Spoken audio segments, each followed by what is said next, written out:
Após a Guerra de Independência Americana, os novos Estados Unidos se viram com um problema, formados pelas 13 colônias originais. Era, de fato, uma nação marítima. Todas as suas grandes cidades eram portos e grande parte de sua economia dependia do comércio. Dadas as grandes distâncias e a ausência de trens a vapor por décadas, até o transporte interno de mercadorias era mais eficiente por navegação costeira. Mas, como uma nação recém-independente, ela foi excluída da rede de comércio e construção naval, da qual fazia parte quando estava sob domínio britânico. Isso gerou grande crise econômica e obrigou cidades costeiras a buscar comércio distante ou definhariam.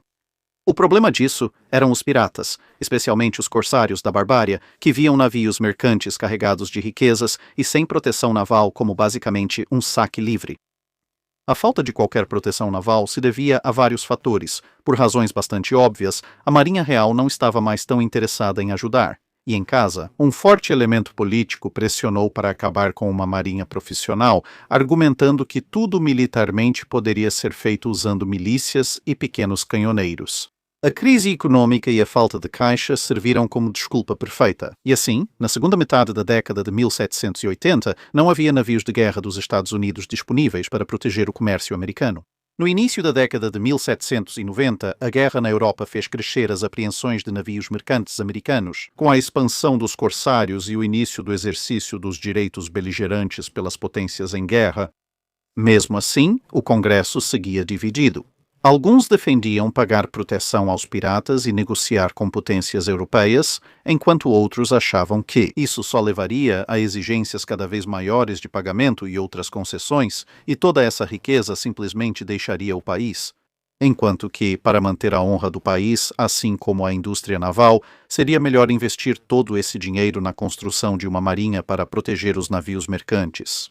A última facção venceu a votação por pouco. Em 1794 foi aprovada uma lei para construir 6 fragatas, 4 com 44 canhões e 2 com 36 canhões. Com ressalva do outro lado, a obra seria suspensa se os corsários fossem tratados de outra forma. O plano inicial era construir todas na Filadélfia, principal estaleiro naval da época.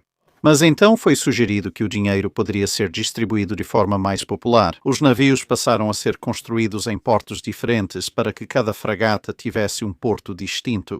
A paz temporária com os corsários em 1796 interrompeu o trabalho, mas logo foi decidido concluir os 3 navios que estavam mais próximos do lançamento de qualquer forma, esses navios sendo o United States, o Constitution e o Constellation. Apesar de todos esses vários atrasos, assim como de vários estouros de orçamento, os 3 navios seriam lançados em 1797. E então, a escalada das tensões com a França, que resultou na quase-guerra no ano seguinte, garantiria fundos para concluir os outros 3, o Chesapeake, o Congress e o President. No entanto, uma combinação de vários atrasos, falta de financiamento e diversos problemas para obter madeira suficiente da qualidade necessária levou o Chesapeake a ser redesenhado de um navio de 44 canhões para, após algum debate, um de 38 canhões. As 2 fragatas menores também seriam reclassificadas, enquanto todas passariam a carregar carronadas de 32 libras no convés superior. Elas começaram com canhões longos menores. Fragatas maiores tinham canhões de 24 libras no convés principal, enquanto as menores usavam canhões de 18 libras. Qual era o armamento mais padrão para fragatas de 5ª classe na época? Uma combinação do uso de carvalho vivo e carvalho branco para a estrutura principal dos navios, tanto na armação quanto no revestimento. Além disso, um projeto interno avançado tornava as embarcações robustas e rápidas para a época, desde que estivessem bem equilibradas. Um dos problemas de construir os navios em estaleiros separados ao longo da costa leste do Zé-Ferceira era que cada estaleiro fazia as coisas de maneira um pouco diferente. E assim, o arranjo de mastreação e lastro que funcionava, por exemplo, na Constituição, deixaria o presidente com capacidades de navegação aproximadas às de um celeiro. E por isso cada navio exigiria ajustes finos em serviço por parte de seu capitão devido às práticas da época, que definia o armamento de um navio pelo número de portas de canhão.